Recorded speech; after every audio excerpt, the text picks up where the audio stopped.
jantung adalah hilangnya fungsi jantung untuk memompa darah yang terjadi secara mendadak, sehingga hal ini bisa menyebabkan kurangnya oksigen yang disalurkan ke seluruh tubuh, terutama di otak dan juga jantung.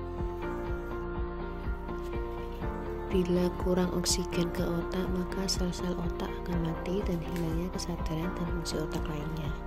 Pada jantung, sel-sel jantung akan kekurangan oksigen dan akan mati. Sel jantung yang mati sudah tidak bisa hidup kembali. Lalu ketika tidak segera ditangani akan menyebabkan kematian. Henti jantung tidak hanya terjadi pada orang dewasa, tetapi bisa juga terjadi pada anak-anak. Di Amerika Serikat, lebih dari 20.000 bayi dan anak-anak mengalami serangan jantung per tahun. Lalu, apa sih penyebabnya? Yang pertama, ada kegagalan nafas progresif atau shock.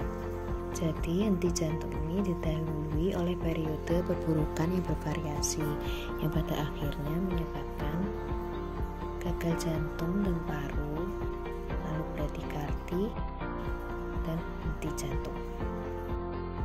Lalu penyakit jantung kongenital sendiri, penyebab utamanya yaitu berasal dari jantung sendiri. Berikut akan kita jelaskan 6 rantai kelangsungan hidup anak di luar rumah sakit. Yang pertama ada pencegahan, lalu aktivasi respon darurat, lalu CPR kualitas tinggi, lalu ada resusitasi lanjut, lalu ada perawatan pasca henti jantung, dan yang terakhir ada pemulihan. Bagaimana sih cara melakukan CPR berkualitas pada anak? Yang pertama yaitu teknik CPR pada bayi dilakukan dengan mendorong di tengah dada setidaknya sepertiga kedalaman dada atau kira-kira 1,5 inci dengan 2 jari. Lalu adapun teknik CPR pada anak-anak yaitu mendorong di tengah dada setidaknya sepertiga kedalaman dada atau sekitar 2 inci dengan 1 atau 2 tangan. Tapi jangan lupa untuk CPR yang dilakukan harus berkualitas. Apa sih itu CPR berkualitas? Berikut 5 komponen CPR berkualitas. Yang pertama, yaitu kedalaman kompresi dada yang adekuat dengan dilakukan menekan bagian bawah tulang dada, kedalaman 5 cm untuk anak-anak, dan kedalaman 4 cm untuk bayi. Lalu yang kedua ada laju kompresi dada yang optimal, yaitu 100-120 per menit untuk bayi dan anak-anak.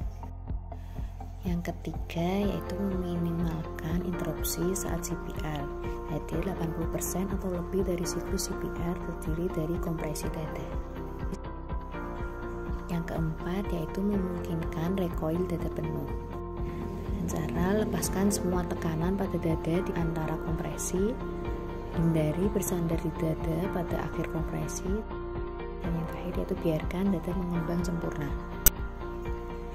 Lalu yang kelima yaitu menghindari ventilasi berlebih. Perbandingan antara kompresi dada dan ventilasi dengan satu penolong adalah 30:2. Lalu perbandingan antara kompresi dada dan ventilasi dengan 2 penolong adalah 15:2.